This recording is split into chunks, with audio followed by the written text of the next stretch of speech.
আপনার ধরেন যদি আমি নিউ ইয়র্ক থেকে, ফর এক্সাম্পল নিউ ইয়র্ক থেকে ধরেন কোন একটা প্লেন হয়তো বা ধরেন যাবে হচ্ছে অস্ট্রেলিয়াতে, হয়তো বা ধরেন আপনার ওদের আপনার অস্ট্রেলিয়ার হয়তো সিডনি এয়ারপোর্টে যখন যাবে, যদি কোনো অবস্থা, অথবা যদি হিথ্রো থেকে, যদি জন এফ কেনেডি হিথ্রো মানে লন্ডন থেকে কোন একটা বিমান ধরেন যাচ্ছে হলো আমেরিকাতে, যদি যাওয়ার সময় সামান্য ধরেন এতটুকু যদি 1 ডিগ্রি অ্যাঙ্গেল একটু পরিবর্তন করে, যেমন এরকম যাওয়ার কথা ছিল, শুধু 1 ইঞ্চি একটু পরিবর্তন করেছে, 1 ইঞ্চি যদি পরিবর্তন করে তার ডাইরেকশন, তাহলে যখন সে আমেরিকাতে যাওয়ার চেষ্টা করবে ওইখানে গিয়ে দেখবে প্রায় কয়েকশো কিলোমিটার দূরে চলে গেছে ওই বিমানবন্দর থেকে, মাত্র এখানে কিন্তু 1 ইঞ্চি পার্থক্য ছিল। কারণ কি, এই 1 ইঞ্চি থেকে আস্তে আস্তে আস্তে সে এইদিকে যাচ্ছে, এটা তো বাড়তেছে, তখন সে কোথায় গিয়ে দাঁড়াবে? এখানে 1 ইঞ্চি মানে কিন্তু ওইখানে 1 ইঞ্চি না, দূরত্ব যত বাড়বে তখনই কি এটার ডিফারেন্স তত বাড়বে। আপনার সন্তানরা রাইট পথ থেকে একটু বিচ্যুত হলে কিন্তু ওরা জান্নাত থেকে একটু দূরে ছিটকে পড়ে যাচ্ছে, আপনার কল্যাণ, আপনার সম্ভাবনা থেকে দূরে সরে যাচ্ছে। অতএব তাদেরকে নিয়ে কল্যাণের চিন্তা করার পর সেইভাবে তাদেরকে রাখুন। আবার মনে রাখবেন, কোনো কিছুই কেবল স্বপ্নের উপর নির্ভর করে না, আমি স্বপ্ন দেখি ওই রকম হব। যেমন আব্দুল কালাম আজাদ তিনি বলতেন, যেই স্বপ্ন মানুষ ঘুমিয়ে দেখে এটা স্বপ্ন না, যেই স্বপ্ন মানুষ জেগে দেখে এটাই মূলত স্বপ্ন। তাহলে আপনি কি ঘুমিয়ে ঘুমিয়ে স্বপ্ন দেখতেছেন? ঘুমিয়ে স্বপ্ন দেখলে তো আর কোনো কাম হইল না, স্বপ্নটা দেখতে হবে জেগে জেগে। তার মানে আপনাকে প্রত্যেকটা জিনিস খেয়াল রাখতে হবে হচ্ছে কি। এবং এই ক্ষেত্রে আমি যেটা বলতে চাই তা হলো যে তার জন্য খুব পরিকল্পনা, প্ল্যান। আপনি যেমন হাফেজ বানাতে চান, হাফেজা বানাতে চান, তাহলে প্ল্যান কি, কিভাবে বানাবেন? বানানোর জন্য আপনার পরিকল্পনা কি? তার মানে তাকে সকালে কোরআন তেলাওয়াত করতে হবে, তাকে হয় মসজিদে আসতে হবে, অথবা তাকে স্কুল মাদ্রাসায় যেতে হবে, অথবা তার জন্য উস্তাদ রাখতে হবে। আপনি কেবল স্বপ্ন দেখতেছেন আমার সন্তান হাফেজ হয়ে যাবে, আলেম হবে, স্কলার হবে, দায়ী হবে, ভালো মানুষ হবে, কিন্তু তার দিকে তাকানোরও আপনি সময় নাই। 10 বছর পরে দেখবেন আলেম হয়তো বহুত পরের কথা, জাহেল বা জালেমেরও সর্বনিম্ন স্তরে হয়ে আছে। কারণ প্রত্যেকটা সেকেন্ড মানব সন্তানের জন্য, যেটা তারবিয়া বলেছিলাম, মানব সন্তানের জন্য প্রত্যেকটা সেকেন্ড হচ্ছে এখানে গুরুত্বপূর্ণ। তার জন্যে, কারণ আল্লাহ তাআলা আমাদের স্বপ্নকে আল্লাহ তাআলা আমাদের গুরুত্ব দেন না।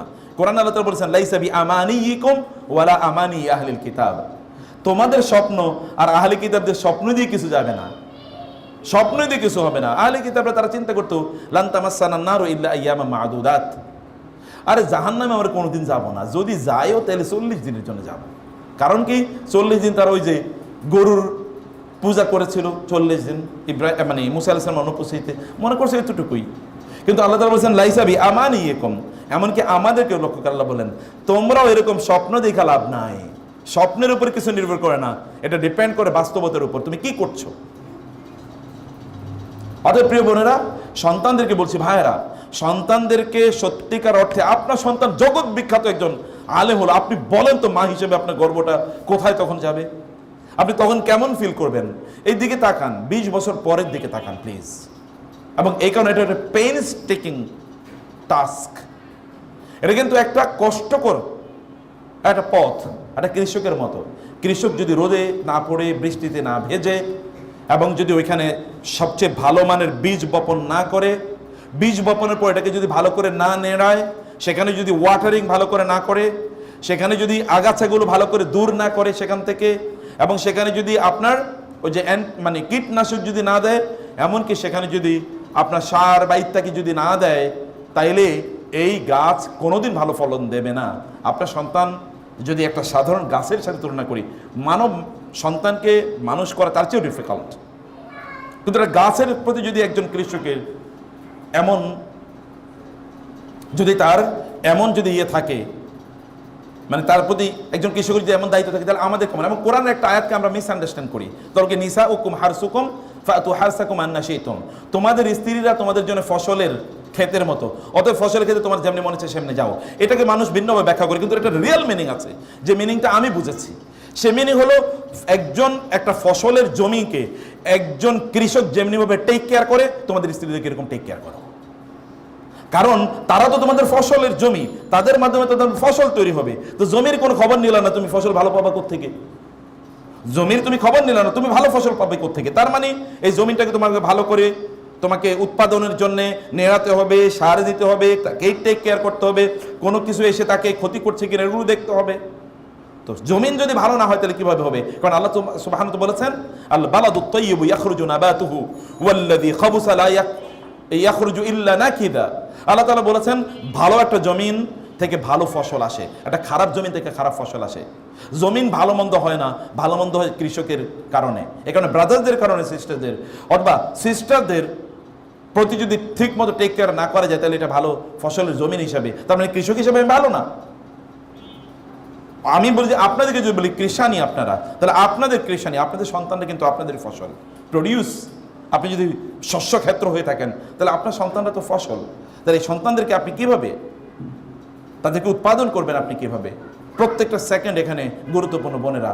এই জায়গাটিতে আপনাদেরকে আমি বলবো যে এটা আপনারা ভালো করে লক্ষ্য রাখুন, যে কল্যাণের চিন্তা করুন। আপনি আপনার বাচ্চাদেরকে নিয়ে ভাবুন, প্ল্যান করুন, তাকে নিয়ে আপনি করবেন কি, প্ল্যান, রোড ম্যাপ, কবে কতটুকু আপনি করতে চান বা দেখতে চান।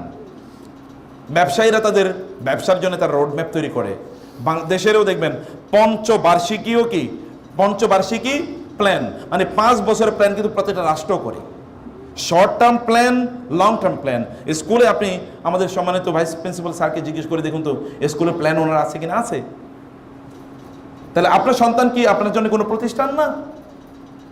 এই সন্তানটা এত বড় একজন বড় একটা কিছু হবে, এই জন্য তো আপনাকে ভাবতে হবে। আমি এই জন্য বলছি এটাকে আপনি এনজয়মেন্ট, আপনার একটা বড় ধরনের রিওয়ার্ডের একটা সুযোগ আছে আপনার, এটাকে আপনি এনজয় করেন। এবং অনেক সময় আপনি এখন রাইট পথে তুলে দিলেন, তাহলে এটা ওই যে ইলেকট্রনিক ট্রেনের মতো, ইলেকট্রিক ট্রেনের মতো উঠিয়ে দিয়েছেন, এরপরে আর ডিরেল হবে না ইনশাআল্লাহ। কিন্তু রাত পথটাতে উঠিয়ে দেওয়া লাগবে, এই পথটাতে উঠিয়ে দেওয়া এটা আপনাদের কাজ। এই কারণে এই জায়গায় বাবাদের রোল আছে, বাবাদের কথা বলছি, বাবাদের রোল আছে, মায়েদের রোল আছে। মায়েদের রোল বেশি, বাবাদের রোল বাইরে বেশি, মায়েদের রোল ঘরে বেশি। মায়েরা ওয়াকারনা ফি বুয়ুতিকুন্না ওয়ালা তাবাররাজনা তাবাররুজাল জাহিলিয়াতিল উলা ওয়া আকিমনাস সালাতা ওয়া আতিনাজ যাকাতা ওয়া আতি'না আল্লাহ ওয়া রাসূলাহু। আল্লাহ তাআলা নারীদেরকে বলেছেন তোমরা ঘরে বেশি বেশি থাকো, তোমরা নামাজ আদায় করো, যাকাত প্রদান করো, আল্লাহ আল্লাহর রাসূলের আনুগত্য করো। এটা কোরআনে আল্লাহ সুবহানাহু ওয়া তাআলা নারীদের ব্যাপারে কি বলেছেন? যেন আমি বলেছি নারীদের role, they are the queen in the house. তারা হচ্ছে বাসায়, তারা রানী, তাদের কথা অনুসারে বাসা চলে।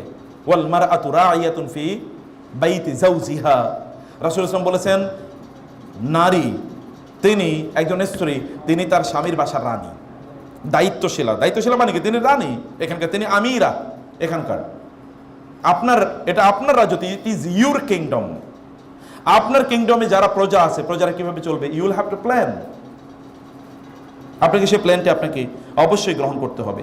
এবং এই কারণে আমি প্রথমে যেটা বলেছিলাম, তাহলে যে এদের মধ্যে ব্রাদার্সরা, আপনাদের ইনকাম হালাল করতে হবে, বাচ্চাদেরকে সময় দেওয়া লাগবে, ওদের সাথে গল্প করতে হবে, আপনারা যে বেঁচে আছেন এটা ওদেরকে বুঝাতে হবে, এটা বেঁচে আছেন যে বুঝাতে হবে। কারণ most of the fathers are dead to their children.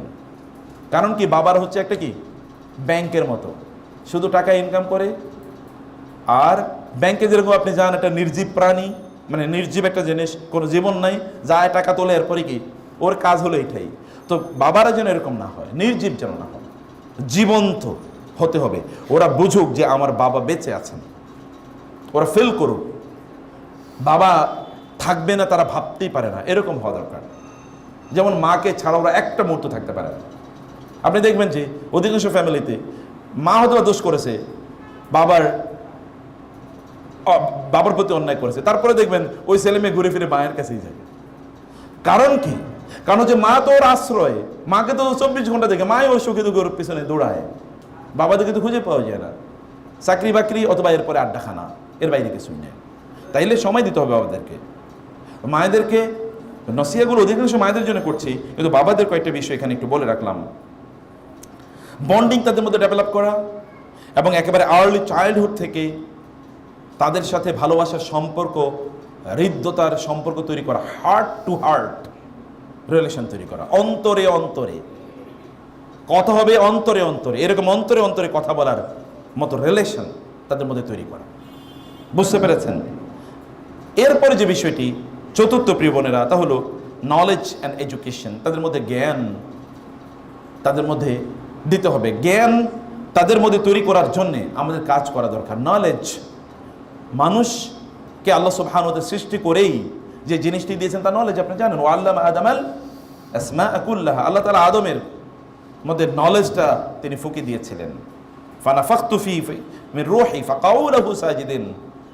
আল্লাহ সুবহানাহু ওয়া তাআলা আদম আলাইহিস সালামের শ্রেষ্ঠত্ব ফেরেশতাদের উপর তিনি দেখালেন, তার নলেজ ছিল, ওদের মধ্যে নলেজ তৈরি করে দেয়া। কোন নলেজ আপনি তাদের মধ্যে তৈরি করে দেবেন? দুনিয়ার নলেজ তো আছেই, ফিজিক্সে 80 কম পেলে তো আপনার মাথা পুরা গরম। এই কোরআন পড়তে পারলো কি পারলো না তাতে কিছুই যায় আসে না, দিন জানলো কি জানলো তাতে কিছুই যায় আসে না, কিন্তু ক্রিকেটারের স্কোর কত এগুলো তার মুখস্থ রাখতেই হবে। আমি আপনাদের কথা বলছি না, আমি বিভিন্ন জায়গায় দেখেছি।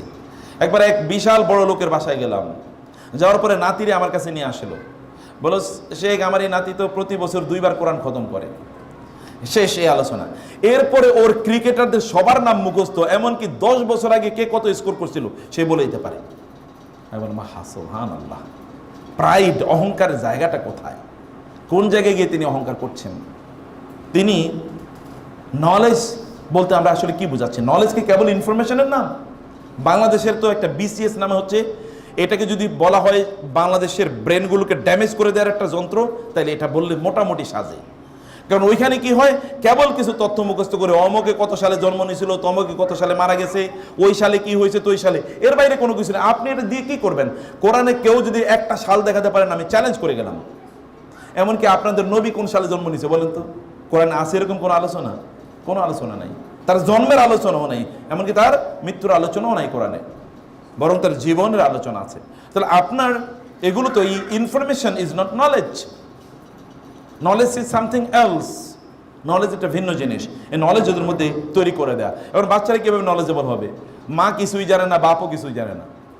এর আগে যেটা বলেছিলাম, বাবা হচ্ছে মানি মেশিন, মানি মেকিং মেশিন, আর মা হচ্ছেন কুকিং স্টাফ, উনি হচ্ছেন শেফ। আমার মা হচ্ছে ওয়ার্ল্ড ক্লাস শেফ, এবং মা কেবলমাত্র ইউটিউবে দেখে নতুন কি খাবার এসছে, এটাই তার একমাত্র এজেন্ডা, আর কোনো এজেন্ডা নাই। তাহলে আপনি কি শেফ হতে চাচ্ছেন, না আপনি কি মানি মেকিং মেশিন হতে চাচ্ছেন? তাইলে আপনি যদি সত্যিকার অর্থে জ্ঞানী, এর সন্তানরা জ্ঞানী হবে। জ্ঞানকে তারা বুঝতে হবে যে জ্ঞান আসলে কি। যেই ফ্যামিলিতে জ্ঞানের মূল্য নাই, দেখবেন আপনি অধিকাংশ ব্যবসায়ীর সন্তানরা ব্যবসায়ী হয়, গায়কের সন্তানরা কি হয়? গায়ক হয় না। কারির সন্তানরা দেখবেন ছোটবেলা থেকে কারি হয়। আলেমের সন্তানরা ছোটবেলা থেকে এলেমের পথে তারা চলে, কারণ বাসায় থেকে এলেম ছাড়া কিছু নেই। কোন একজন আলেমের বাসায় গেলে দেখবেন কিতাব ভর্তি, তো বাচ্চারা তো প্রথম থেকে কিতাবের সাথে কি পরিচিত, প্রথম থেকে সে কিতাবের সাথে পরিচিত, পড়াশোনা না করলেও কিন্তু কিতাব কিছু দেখেছে, তার মধ্যে মাইন্ডসেট তৈরি হয়ে আছে, এরকম পড়তে হয়। সে কারণে আপনাকে নলেজেবল হতে হবে, আপনাকে জ্ঞানী হতে হবে, আপনাকে পড়াশোনা করতে হবে। আপনাকে পড়াশোনার জায়গা, আমার মা আসলে কিছুই জানে না, আমি তো আসলে পড়াশোনা জানি না, তোমরা একটু ভালো পড়াশোনা করো। তো আপনি নিজেই পড়াশোনার মূল্য না বুঝলে আপনার সন্তানরা কি বিষয়ের পড়াশোনার মূল্য বুঝবে? আর আপনি কীভাবে তাকে মূল্য বুঝাতে করবেন? তাহলে আপনি বলতে পারেন যে না, আমি তো অনেক পড়াশোনা করি না, ছোটোবেলায় বিয়ে শাদী হয়ে গেছে, অথবা ফ্যামিলিতে ক্রাইসিস ছিল, ইত্যকার বেহি মেনি রিজনস আর দেয়ার যে আপনি পড়তে পারেন না। সমস্যা কি, এখন অডিও বুকস আর অ্যাভেলেবল, আপনি বাংলা পড়তে পারেন। বুকস আর আগে ইংরেজিতে বা আরবিতে পড়তে হতো, এখন most of the books are translated in Bangla and printed in, আপনার খুবই অ্যাট্রাকটিভ কাভার্স অ্যান্ড প্রিন্টিং, এগুলো সব মিলে খুব ভালো। এগুলো go to the markets and buy those books, এগুলো নিয়ে আসেন, পড়েন, কমপক্ষে লেকচার শুনুন, আপনার সন্তান দেখুক আমার মা সবচেয়ে বড় বড় লেকচারের, ভালো লেকচারগুলো শোনেন, ওদের প্রতি তার ভালোবাসা তৈরি হবে। তাদেরকে শুনিয়ে শুনিয়ে করুন, তাদেরকে শুনিয়ে শুনিয়ে আপনার নলেজ সিকিংয়ের পথটা ওরা দেখুক। ওরা যদি দেখে মা কেবলমাত্র কিচেনে থাকে, অথবা কেবলমাত্র ইউটিউবে সিরিয়াল দেখে, অথবা কেবলমাত্র তিনি কি করেন গল্প গুজবে, বান্ধবীদের সাথে হই হুল্লোড় গল্প গুজব, অথবা আত্মীয় স্বজনের সাথে গল্প গুজবে ব্যস্ত থাকে, তাহলে সন্তানদের মধ্যে গল্প করার প্রবণতা তৈরি হবে। আবার বলি, যদি দেখে মা মোবাইলে তার বান্ধবীর সাথে বা তার বোনের সাথে অথবা তার অমকের সাথে তার তমকের সাথে গল্প করছে, আজকে কি রান্না করেছিল, লবণ কতটুকু হয়েছিল, এবং কোন ডিশটা আগামীকাল রান্না করবেন, এটাই তার মাথায় ঘুরে, পোলাপাই নরকমই হবে। শেফ, এর সন্তানরা শেফই হবে। এই কারণে আপনাকে, কারণ কোনোদিন আপনি দেখবেন না সিংহের বাচ্চা কোনোদিন সিংহের পেট থেকে গরু জন্ম নিয়েছে, গরুর বাচ্চা কোনোদিন সিংহ হয়েছে, এটা কোনোদিন দেখবেন না। অথবা আপনার সন্তান কেমন হবে এটা আপনাকে নির্ধারণ করতে হবে। ইল্লা মাশাআল্লাহ ব্যতিক্রম আছেই, নূহ আলাইহিস সালামের সন্তান ইসলাম গ্রহণ করেন নাই, তা সত্ত্বেও কিন্তু ইব্রাহিমের 2 সন্তানই তো পৃথিবীর সকল নবীদের বাবা, তাই না? ইব্রাহিম আলাইহিস সালাম তিনি আবুল আম্বিয়া, আর তার 2 সন্তানের মাধ্যমে যত নবী এসে পরবর্তীতে, এটা তো আপনি দেখবেনই। হাবিলের মানে আদমের এক ছেলে হাবিল ছিল, আরেক ছেলে কাবিল ছিল হত্যাকারী বটে, কিন্তু আরেকজন তো হাবিলের বংশধরই তো আপনারা, কাবিলের বংশধর না আপনারা। নবী রাসূলদের অবস্থা দেখেন, রাসূলুল্লাহ সাল্লাল্লাহু আলাইহি ওয়াসাল্লামের 4 কন্যা সন্তান দেখেন না, একজন তার মধ্যে একজন হচ্ছেন জান্নাতের সর্দারনি সাইয়্যিদাতু আহলিল জান্নাহ। তো এই কারণে আপনি দেখেন না, আপনি অন্য পজিটিভ জায়গাটা দেখেন, নেগেটিভ জায়গা দেখার দরকার নাই। আপনাকে ওই লেভেলে আপনার নিজকে আপনাদের নিয়ে যেতে হবে। আমি বলছিলাম যে নলেজ অর্জন করার পথে আপনাদেরকে চলতে হবে, যেন আপনাদের বাচ্চারা বুঝেন যে এটাই হচ্ছে নলেজ অর্জনের পথ, বা এভাবে জ্ঞান অর্জন করতে হয়। আমি একবার বাংলাদেশের একজন বড় স্কলারকে জিজ্ঞেস করলাম, ওনার বাচ্চারা প্রচণ্ড সফল। বললাম যে আপনার বাচ্চারা কীভাবে সফল? আমাকে বললেন শেখ আমি ছোটোবেলা থেকে যেন ওরা বই পড়ে, এই অভ্যাস আমি তাদের মধ্যে তৈরি করে দিয়েছি। কারণ বাপে সারাদিন বই পড়ে, কারণ বাচ্চারাও কী করে এরকম করে, লেকচারারের বাচ্চারা লেকচারারই হয়।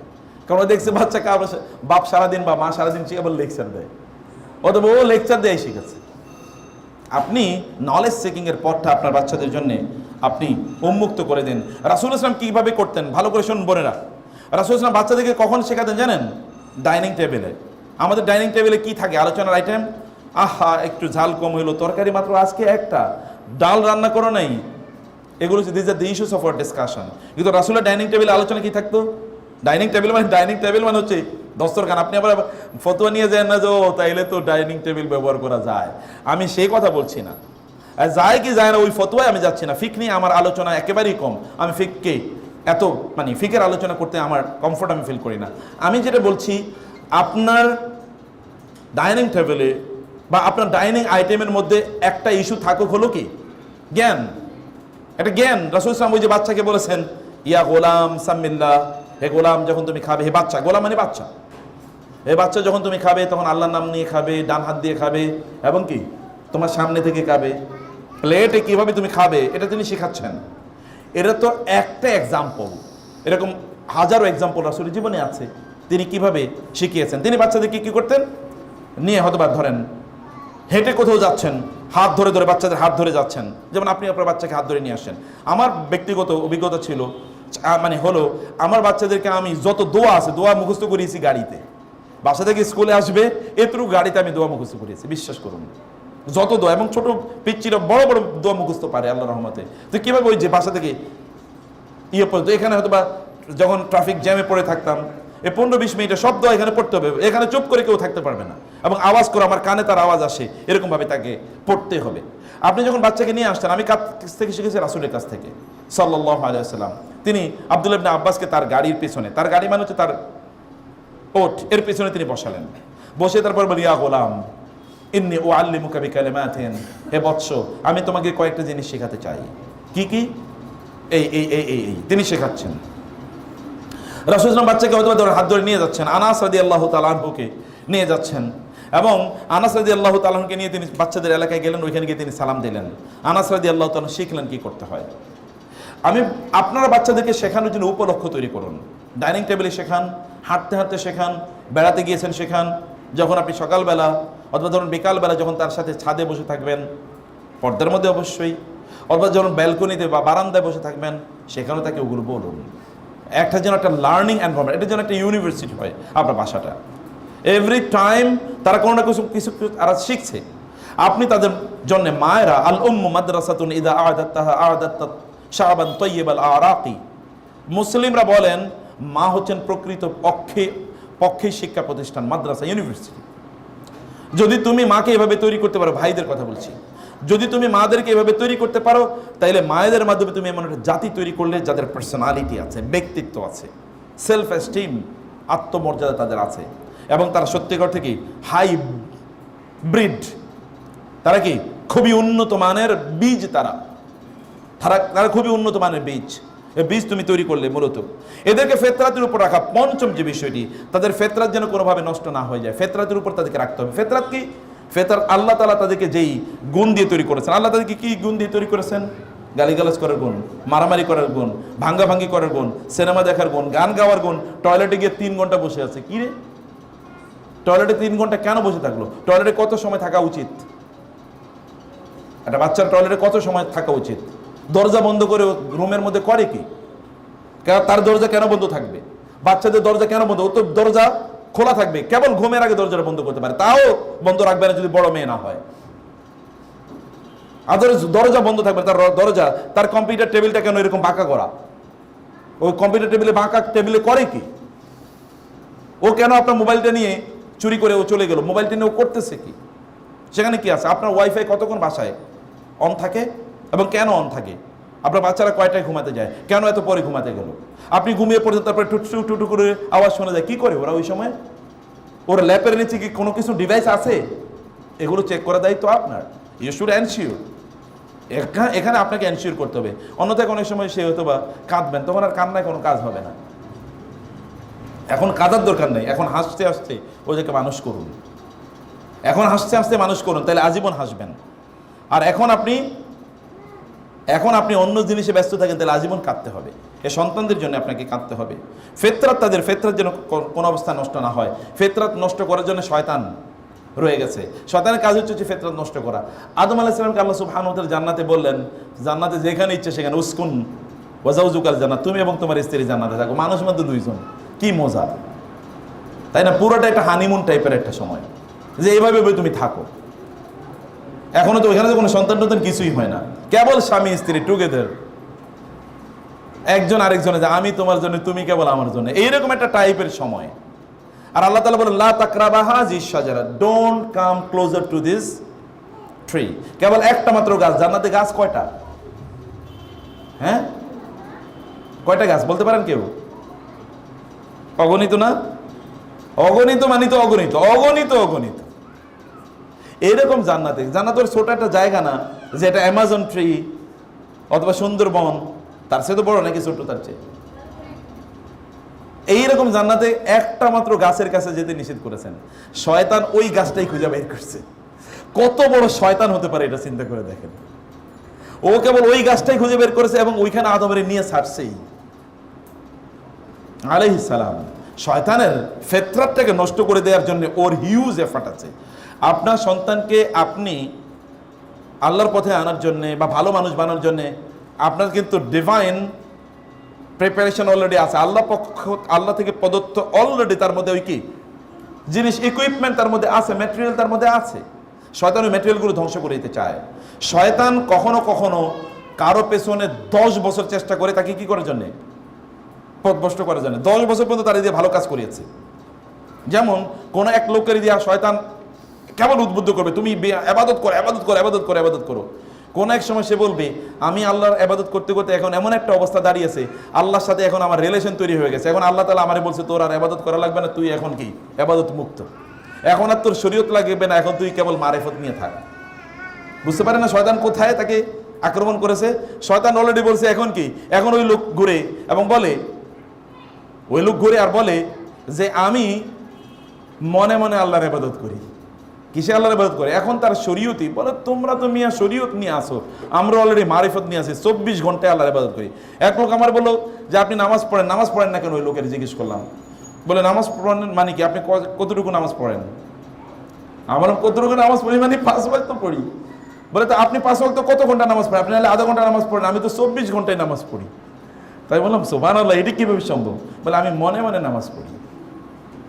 এখন যেমন মনে মনে ট্রান্সজেন্ডার, শরীফ থেকে শরীফা, তাই না? মনে মনে ছেলে, মনে মনে মেয়ে, ওই লোক মনে মনে আল্লাহর ইবাদত করে। তাহলে এই শয়তানকেও তার পেছনে ইনভেস্টমেন্ট করেছে গত 30 বছর, এবং করে তাকে এভাবে পথভ্রষ্ট করে রেখেছে। আপনি আপনার সন্তানদের মধ্যে ফিতরাত যেটা আছে, প্রিয় বোনেরা, আমি বলছিলাম ফিতরাত এটা যেন নষ্ট না হয়ে যায়। ফিতরাত মানে কি বুঝতে হবে? ও ভালো মানুষ হিসেবে জন্ম নিয়েছে, ও আল্লাহর প্রিয়তম বান্দা হিসেবে জন্ম নিয়েছে, এবং ও যদি তখন মারা যেত, ও কিন্তু জান্নাতে সাধারণ জায়গায় থাকতো না, ও কিন্তু কি জান্নাতে এরকম জায়গা থাকতো, গিলমানুম মুখাল্লাদুন ইয়াতুফু আলাইহিম গিলমানুম মুখাল্লাদুন বিআকওয়াবিন ওয়া আবারিকা ওয়া কাকসিম মিন মাইন লা ইউসাদদাউনা আনহা ওয়া লা ইউনজিফুন।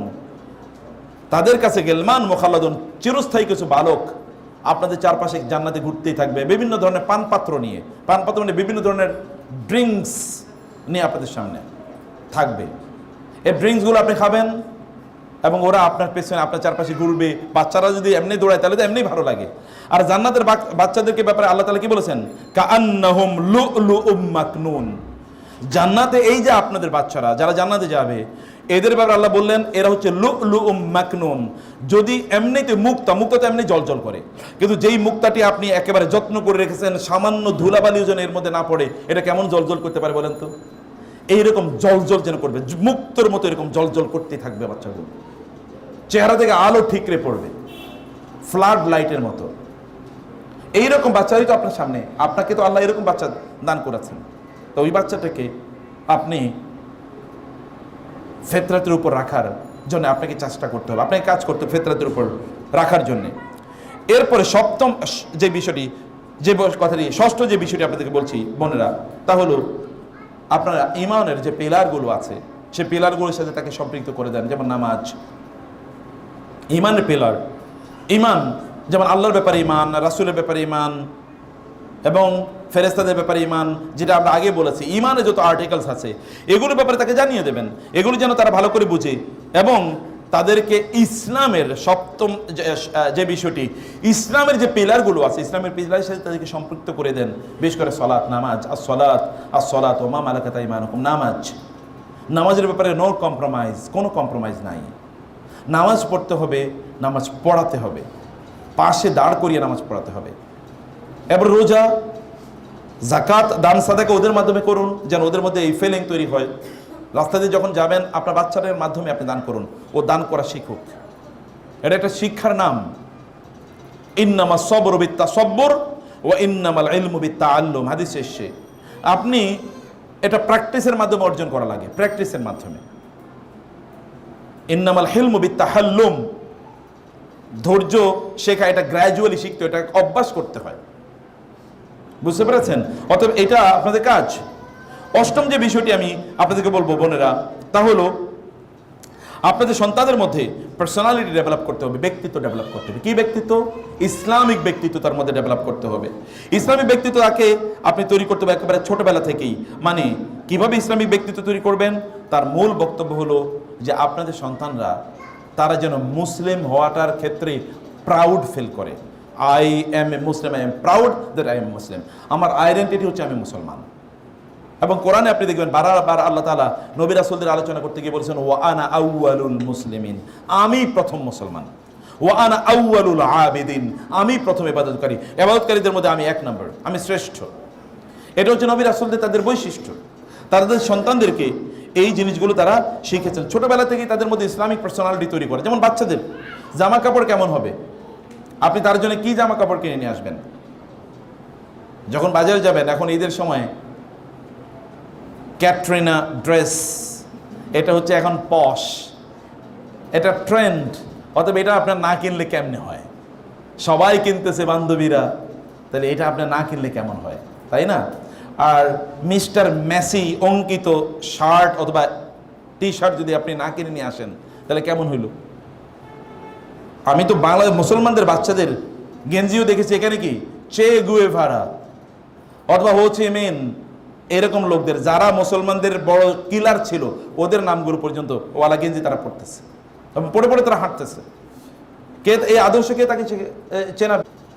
এই চায়নাতে যে মুসলমানদেরকে এভাবে হত্যা করা হলো, কে করেছে? তার টি শার্ট, তার ছবিওয়ালা টি শার্ট পরে লোকরা হাঁটে, ছেলেরা হাঁটে। এগুলো আপনি তো, আচ্ছা আপনার বাচ্চা কিভাবে মিনি স্কার্ট পরলো, কে কিনে দিয়েছে? ও কি ইনকাম করেছে নাকি? ও কোথায় কিনলো এটা? ও কোথায় পেলো এটা? যে আপনার বাচ্চা, আপনার ছেলেরা এরা কোত্থেকে এমন জামা কাপড় কিনলো যে জামা কাপড়ে অন্যের ছবি আছে, ছবিওয়ালা, অথবা এমন কোনো লেখা যে লেখাটা হারাম নিষিদ্ধ লেখা, অথবা মহিলাদের ছবি আছে। আচ্ছা আপনার বাসায় আপনার বাচ্চার ও যে রুমে থাকে, ওই রুমে একটা মেয়ের ছবি কিভাবে আসলো? ওরে কি আপনি দেখেন ওই বাসায় কি ও বানাইছে? ও তো আপনি বানিয়েছেন। তো ওইখানে এই ছবি কোত্থেকে আসলো? এই ছবি কেনার টাকা সে পেলো কোথায়? এটা তো আপনারাই করেছেন। এইভাবে কি আপনি তার মধ্যে ইসলামিক পার্সোনালিটি তৈরি করে দিলেন? আপনি ওর জন্য যে হিজাব কিনলেন, হিজাবটা তো তার জন্য পরিপূর্ণভাবে আসলে কাভারিং না, ইট ডাজন্ট কাভার এভরিথিং। আমাদের যে পোশাক, আপনাদেরকে ভালো, এটা আপনাদের জন্য নাসিহার জন্য বলছি, আমরা যে হিজাব পরি বা আমরা যে বোরকা পরি, এই বোরকা কি আদৌ আসলে বোরকা নাকি অন্য কিছু? এটাও একটা ড্রেস, এটা সুন্দর ড্রেস। বোরকা দেখার কারণে কেউ একজন তাকে বলে, এরে কি দেখলাম, দেখি আরেকবার তাকাই তো, এত সুন্দর একটা কিছু দেখলাম, সুবহানাল্লাহ, তখন আরেকবার তাকাবে। আপনার বোরকাটা কেমন হওয়া দরকার ছিল? বোরকাকে আসলে আরেকটু সুন্দর জামা, যে আমার দিকে আরেকবার তাকাও। আল মা এলাত আল মুমাই এলাত, রাসূল সাল্লাল্লাহু আলাইহি ওয়াসাল্লাম বলেছেন, এমন কিছু নারী কিয়ামতের আগে আসবে, মানে সিনফানি মিন উম্মতি লাম আরাহুমা কাত্তু, আমার উম্মতের মধ্যে দুই দল লোক আছে, এদেরকে আমি জান্নাতে দেখি না। এর মধ্যে একদল কি, একদল হচ্ছে তারা সবসময় হাতে লাঠি নিয়ে ঘুরে। বোনেরা ভালো করে শুনেন, হাতে কি নিয়ে ঘুরে? লাঠি নিয়ে সবসময় ঘুরে। এরা হলো একদল। এই নামাজের জন্য উঠো, উঠবি কিনা নাকি লাঠি নিয়ে আসমো? 2 নম্বরে আলোচনা কি? লাঠি। এরপরে সত্যি আসলে লাঠি নিয়ে আসছে, তা তো লাঠি না, রান্না করে গিয়ে যা পাইছে এটাই নিয়ে আসছে। তাহলে তো এদেরকে আল্লাহ তাআলা বলছেন তাদেরকে আমি জান্নাতে দেখি না। আর আসলে একদল লাঠিয়াল বাহিনী আছে না, লাঠিয়াল, এরা দেখবেন সব সময় কেবল লাঠি নিয়ে ঘুরে মানুষের পিটানোর জন্য। এদেরকে আল্লাহ রাসূল বলেছেন আমি এদেরকে জান্নাতে দেখে নাই। আরেকজন হচ্ছে নিসাউন কাসিয়াতুন আরিয়াতুন মাইলাতুন মুমাইলাতুন, এমন নারীরা তারা জামা কাপড় পরছে কিন্তু দেখলে মনে হয় না যে জামা কাপড় পরেছে জামা কাপড়, কিন্তু আসলে আধা উলঙ্গ। মা এলাতুন, তারা যে কোনো কারো সুন্দর চেহারা দেখলে তার পিছনে মানে অনুরক্ত হয়ে পড়ে এবং অন্যদিকে ডাকে, ভাই আসো আসো, কাম কাম কাম। কাম কেবল মুখ দিয়ে বলে না, কাম কখনো কখনো জামা কাপড় দিয়ে বলে, পোশাক দিয়ে কখনো কাম বলে। ঠিক আছে, এটা তারা বলে। রাসূল সাল্লাল্লাহু আলাইহি ওয়াসাল্লাম বলেছে আমি এদেরকে কোনোদিন জান্নাতে দেখিনি, লাম আরাহুমা কাত্তু, আমি তাদেরকে জান্নাতে দেখিনি। এটা কিয়ামতের একটা আলামত। সেই কারণে আমি বলবো যে পার্সোনালিটি ছোটবেলা থেকে তৈরি করতে হবে। আপনার বাচ্চারা ছোট বাচ্চা, আমি অনেকেরই দেখেছি তাদের বাচ্চা মেয়েদের, যেমন 2, 3, 4 বছরের বাচ্চা, তারপরে তাকে হিজাব মানে বোরকা পড়ায়। আমি বলি না যে বোরকা পড়ানো তার জন্য মানে এটা বাধ্যতামূলক, কিন্তু তার মধ্যে ব্যক্তিত্ব তৈরি হলো। আমাকে ওই সকল মাদেরকে আমার সেলুট দিতে মনে চায়, বিশ্বাস করে আমার সেলুট করতে মনে চায় এই সকল মাকে, কারণ তার মধ্যে ইসলামের ভালোবাসা। গতকাল আমাদের এই এক ক্যাম্পাসে আমরা গেলাম, তো আমিও ছিলাম, আমাদের শেখও ছিল। একজন সিস্টার আলোচনার পর তিনি এসে বললেন যে স্যার আমার তো ছেলেদেরকে আমি পাঞ্জাবি পরে ছোটোবেলা থেকেই, ওরা পাঞ্জাবিতে কমফোর্ট ফিল করে, কিন্তু স্কুলে তো ইসলামিক মানে স্কুলের ড্রেস, এখন করণীয় কি? আমি তো ওদেরকে এটাতে অভ্যস্ত করতে চাই না, আমার করণীয় কি? মানে আমি তার এই অনুভূতিটাকে আমি তার সেলুট জানাই যে তিনি বলেছেন, তিনি মনে করেছেন এটা Islamic dress code. Islamic dress code কেবলই পাঞ্জাবি পায়জামা এরকম না, অন্য সকল যেটা আপনার পর্দার মধ্যে রাখবে আপনাকে, এগুলো সব ইসলামিক ড্রেস কোড। কিন্তু তার অনুভূতিটা আমি বলছি, কারণ তিনি দেখেছেন বড় বড় স্কলাররা, শেখরা, আলেমরা তারা জুব্বা পড়েন, এই কারণে তার জুব্বার প্রতি ভালোবাসা তৈরি হয়েছে। আদারওয়াইজ তো জুব্বাই আবু জাহেলরা অথবা জুব্বা পড়েছে, আমি জানি না। অতএব জুব্বা পড়লে যে তিনি অনেক বড় দিনদার হয়ে যাবেন তা না, কিন্তু এটা তো জুব্বা তো বড় বড় আলেমদের গোটা পৃথিবী জুড়ে তাদের আইডেন্টিটি বা তাদের পোশাক এটা।